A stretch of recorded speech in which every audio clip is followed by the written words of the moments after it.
आत्मविश्वास, self confidence का शाब्दिक अर्थ है स्वयं पर विश्वास। परंतु हम अक्सर इस स्वयं को अपने शरीर, मन, पद या भौतिक उपलब्धियों तक सीमित कर देते हैं। जब ये बाहरी चीजें डगमगाती हैं तो हमारा विश्वास भी हिल जाता है। आध्यात्मिक दृष्टि से सच्चा आत्मविश्वास उस अविनाशी स्वयं आत्मा पर आधारित है जो हमें ईश्वर का अंश बनाता है। यह विश्वास है कि मैं सिर्फ यह शरीर नहीं हूं, मैं अनंत शक्तियों और शुद्ध चेतना का एक स्रोत हूं। यह मान्यता कि मेरी सार्थकता मेरे बैंक बैलेंस, मेरे लुक या मेरे सामाजिक दर्जे पर निर्भर नहीं करती, बल्कि मेरे भीतर निवास करने वाले दिव्य तत्व पर है।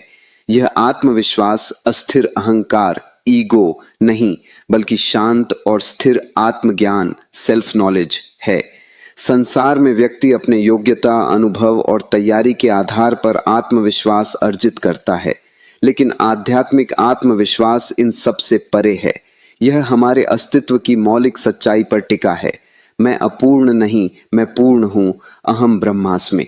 शास्त्रों के अनुसार हर जीव परमात्मा का एक छोटा स्वरूप है। अगर स्रोत पूर्ण है तो उसका अंश भी अपनी प्रकृति में पूर्ण ही होगा। अपूर्णता का भाव सिर्फ अज्ञानता, माया के कारण है। जिस क्षण हम इस आंतरिक पूर्णता को पहचानते हैं, बाहरी कमियों का भय समाप्त हो जाता है। यह बोध भय को समाप्त करता है और निडरता, फियरलेसनेस प्रदान करता है।